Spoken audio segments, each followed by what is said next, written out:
Paul Thomas Anderson is widely regarded as one of the greatest living filmmakers, and as of me recording this video, he's only 2 weeks away from likely winning his first Academy Award. I've long been a fan of his, and figured now would be the perfect time to discuss the aspect of his films I find most remarkable: his characters. When discussing PTA as a filmmaker, there really isn't much to nitpick. He excels at everything he does, but it's his characters that I believe put him in the highest echelon. In this video, I will try my best to explain what exactly makes PTA's character so special and what lessons us aspiring writers can learn from him. But before we begin, it seems like 98.6% of you aren't subscribed. I would greatly appreciate it if you can get that number down. First and foremost, before we can discuss the characters themselves, it's important to understand the types of films PTA tends to make. Whereas someone like Christopher Nolan is known for his ambitious narratives, and James Cameron is focused on pushing technological boundaries, PTA cares more about telling intimate stories about flawed humans and their messy relationships with the world and the people around them.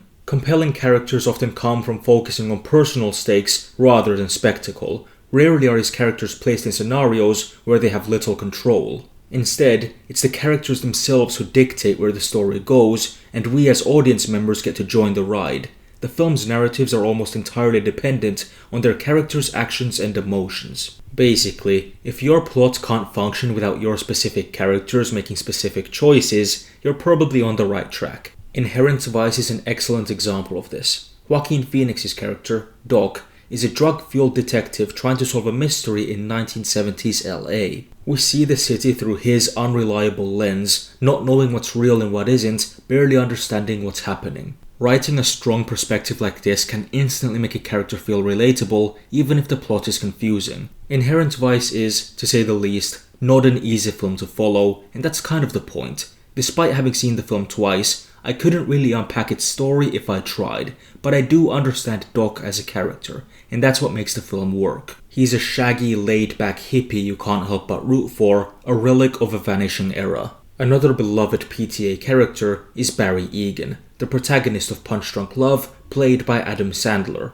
What's there not to love about Barry? He's a kind-hearted, socially anxious man who deserves nothing but the best. Giving a character clear vulnerabilities like this is one of the easiest ways to make an audience empathize with them. The film is entirely locked into his perspective, and when he fights back against scammers and his emotionally abusive sisters, it's euphoric not only to Barry, but to us audience members too. There are numerous quirks to the character that make him unique and endearing, such as his pudding scheme, blue Superman-esque suit, and nervous mannerisms. For a film that's only 96 minutes, we get to know Barry in great detail. Of course, not all PTA characters are as likable as Barry or Doc. In fact, most of his characters are at the very least morally grey. Writing morally grey characters often makes stories feel more honest, since real people rarely fit neatly into good or bad categories. Licorice Pizza is by far PTA's most controversial film, mainly because of the age gap between Cooper Hoffman and Alana Haim's characters, Gary Valentine, who is 15 years old,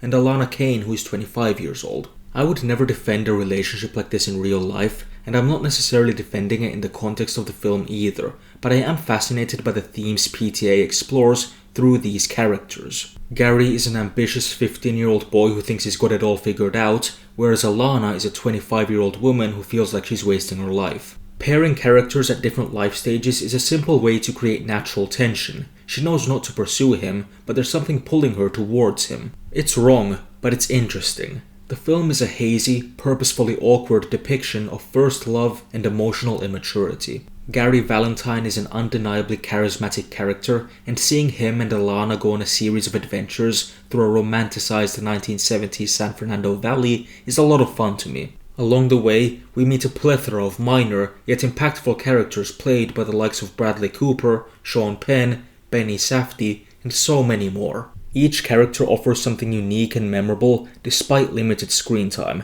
which is a quality more films should focus on. Even small characters should feel like they have a life outside of the story. Moving on from one controversial couple to another, we have Phantom Thread's Reynolds Woodcock and Alma Elson, played by Daniel Day-Lewis and Vicky Creeps. Woodcock is a demanding, highly respected dressmaker whose lifestyle begins drastically changing as his relationship with his young muse intensifies. He is controlling and borderline abusive toward her, yet she never crumbles. Alma is powerful, yet gentle and determined. Giving opposing traits to characters in a relationship can create a compelling push and pull dynamic. Watching her stand up to Woodcock in her own twisted way is exhilarating.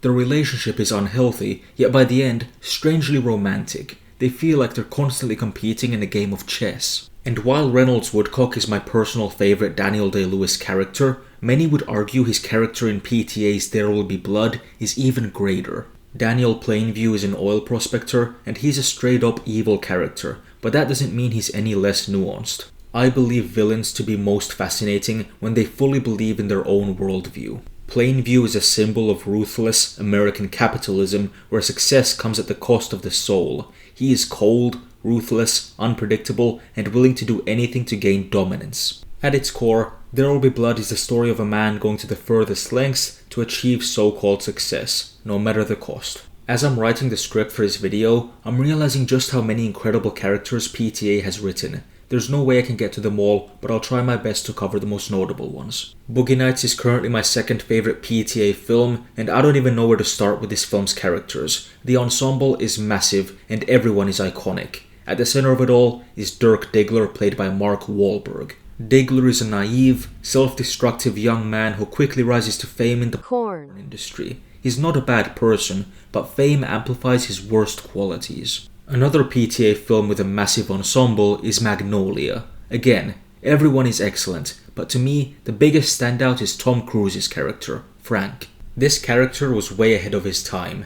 Picture one of those male self-help gurus who sells courses online on how to become an alpha male. That's basically who Frank is, and it's hilarious, but also insightful. Frank is obviously a bad person, but as we learn more about him, the more interesting he becomes. Revealing hidden layers over time keeps an audience engaged with even the most abrasive characters. For this film to make us empathize with a character like this, while also telling a dozen other equally complex stories at the same time, is an incredible feat. In The Master, Freddie Quell and Lancaster Dodd are opposites pulled together through Dodd's cult-like movement. Freddie is volatile, lost, and searching for somewhere to belong after the war, whereas Dodd is calm, charismatic, and authoritative, building a belief system that promises a better life to his followers. Their bond feels like leader and follower, father and son, and two lonely men all at once. Pairing opposites is a classic technique because it naturally creates conflict and connection at the same time. Finally, it's time to talk about PTA's latest film,